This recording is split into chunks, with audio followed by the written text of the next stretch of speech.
just not a privacy issue, it is indeed a safety issue. You can just imagine कि उसका किस किस तरीके से गलत इस्तेमाल किया जा सकता है. It is a very alarming situation. NADRA के पास से 2.7 million amounting to data जो है वो it has been compromised. Rotate your password, set out your port pins to protect your SIMs from being hijacking, avoid uploading your CNIC20 random website. मौसम का हाल आगे बढ़ते हैं और अब बात कर लेते हैं जी डिजिटल मीडिया पर होने वाले स्कैम की। और आप सब जानते हैं डिजिटल दौर है और सबसे बड़ा चैलेंज जो है वो ज़ाती मालूमात को महफूज रखना है। और पाकिस्तान में एक और बड़े डेटा लीक का इंकशाफ हुआ है। उज़ैर, आप भी वैसे चौकन्ने हो जाए, जिसने हर शहरी को परेशान। बड़े बड़े नहीं बचे तो फिर उज़ैर साहब किस खेत की मूली है। तो नाज़रीन, खबर ये है कि मोबाइल फ़ोन सिम कार्ड्स का डेटा लीक होकर ऑनलाइन फ़रोख्त किया जा रहा था। और ये इंकशाफ उस वक्त और भी ज़्यादा संगीन हुआ जब बताया गया कि वज़ीर दाखिला मोहसिन नकवी समेत और भी लोग हैं जो इसमें महफूज नहीं रहे और डेटा जो है वो गूगल पर दस्तयाब भी था। और दस्तयाब तो है, आपको पता है कितने में दस्तयाब है? चलें आपको ये भी बता देते हैं, आप उससे ज़्यादा हैरान होंगे। तो जनाब, किसी भी शख्स की जो मोबाइल को लोकेशन है वो सिर्फ और सिर्फ महज 500 रुपये में, कॉल रिकॉर्ड्स 2000 रुपये में और बैरून मुल्क सफ़र करने की जो तफसीलात हैं वो सिर्फ 5000 रुपये में बासानी खरीदी जा सकती हैं। वज़ीर दाखिला मोहसिन नकवी ने मोबाइल फ़ोन सिम कार्ड्स के डेटा लीक होने की खबरों पर फौरी नोटिस लिया है और इस मामले की तहकीकात के लिए एक टीम भी तश्कील दी है जो 2 हफ्तों के अंदर इस पूरे मामले का जायजा लेगी और 14 दिन के अंदर अपनी रिपोर्ट पेश करेगी। और इससे पहले जी national cyber emergency response team ने भी खबरदार किया था कि 18 करोड़ से ज़ायद पाकिस्तानी इंटरनेट सारिफीन के पासवर्ड्स और लॉग इन तफसीलात जो हैं वो आलमी डेटा लीक का हिस्सा बन चुकी हैं।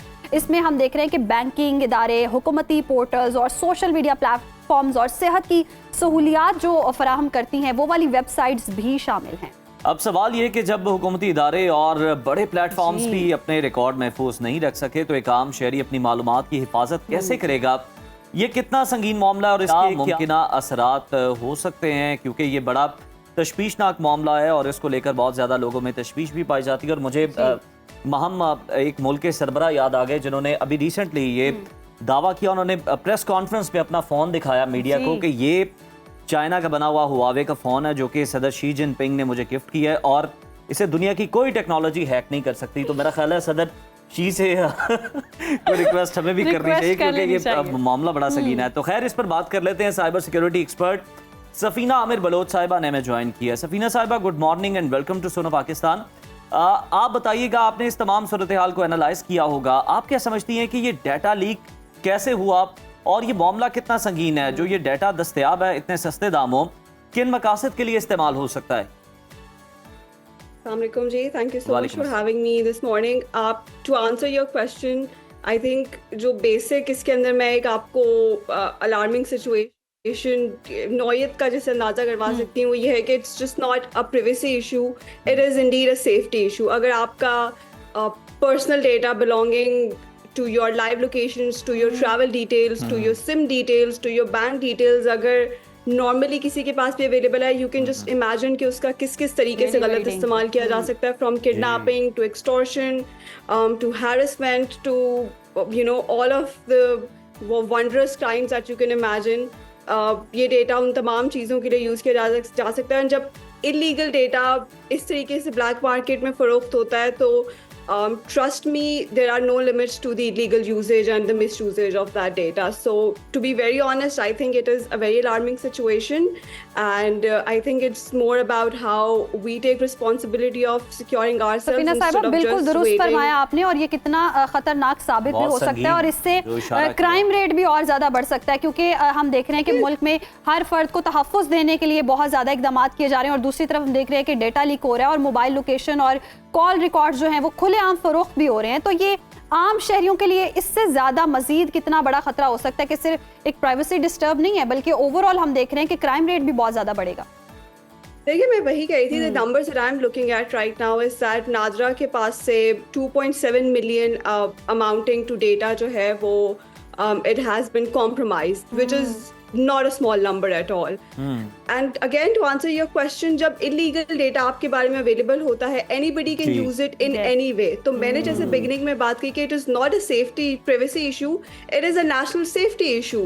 You are stepping out and somebody can have your data in as bare minimum as 300-500 rupees, and they can track you, they can follow you, they can just, I mean, again, I've said that there are no bounds to how this data can be misused. So again, it is how we take responsibility of securing ourselves. क्योंकि जब data out there available है black में और 300 और 500 रुपए के rates में, तो उसकी कोई limit नहीं है कि उसको किस तरीके से use किया जा सकता है. जिसको नहीं भी चाहिए वो भी खरीदेगा सफीना साहिबा, शौक में ही चेक करने के लिए. ये भी सफीना, हम आपकी मौजूदगी का फायदा उठा के जानना ये चाहेंगे कि ये हैक किया जाता है सिस्टम को, या फिर ये सिस्टम के अंदर कोई मोल होता है जिसके जरिए ये डाटा लीक किया जाता है, और क्या जिस तरह से आपने पहले भी बताया कि अगवा किया जा सकता है, हैरेसमेंट के वाकयात पेश आ सकते हैं, क्या आपके जो पासवर्ड्स हैं वो हासिल करके बैंक अकाउंट्स तक रसाई हासिल की जा सकती है? देखिए, to answer your first question again के देयर आर नो लिमिट्स. आप जो है इसको किसी भी तरीके से अगर आप स्टेप आउट कर रहे हैं तो इसका misuse somebody who wants to it could be anything again.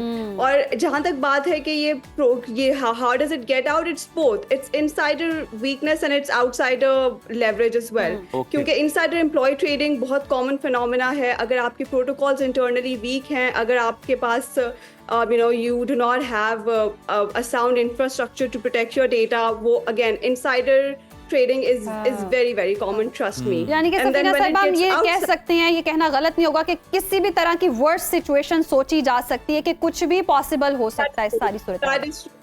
That is true. I wouldn't disagree to that at all. क्योंकि basic चीजें जो हम इसमें कर सकते हैं, A, just rotate your passwords.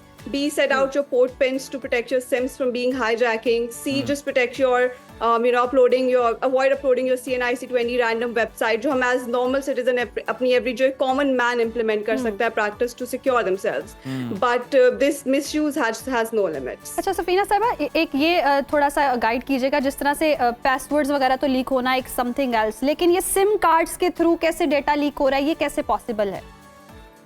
देखिए, फॉर द लॉन्गेस्ट टाइम, बहुत पहले कुछ हमारे टेलीकम्युनिकेशन के बिग नेम्स थे जिनका जो है डेटा इस तरीके से रिलीज हुआ था, and literally I had people from my industry carrying that data in their phone. तो it comes down to that कि एक नॉर्मल इंसान भी वो डेटा अपने फ़ोन में लेके जो है वो घूम सकता है.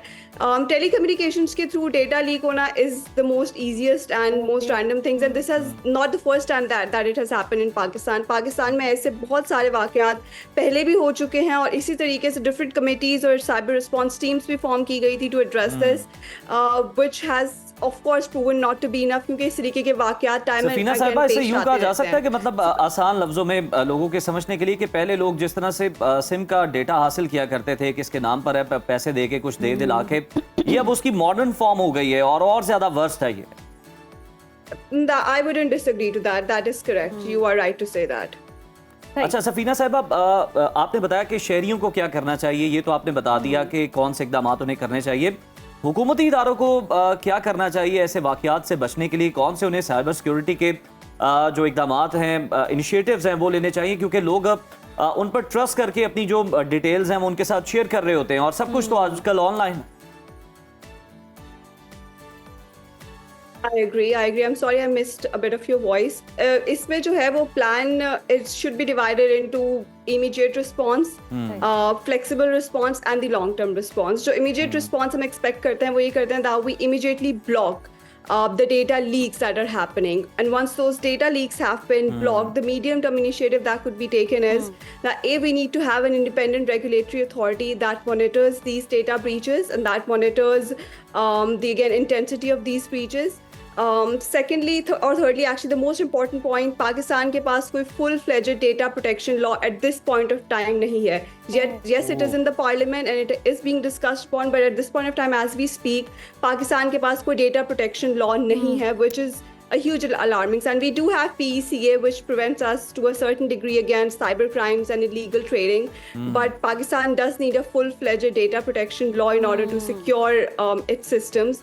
And in the long term, of course, you need to have robust GDPR systems, जैसे कि यूरोप का GDPR system है, India has a very wonderful data protection system. You need to have those sort of legal statutes in the longer run. सही, तो हमारे पास ऐसा कोई policy भी नहीं है और मौजूद भी नहीं है हुकूमत की सतह पर के ऐसे इकदाम किए जाएं और सिक्योर किया जाए। सफीना आमिर बलोच साहिबा हमारे साथ मौजूद थी, बहुत शुक्रिया आपके वक्त का।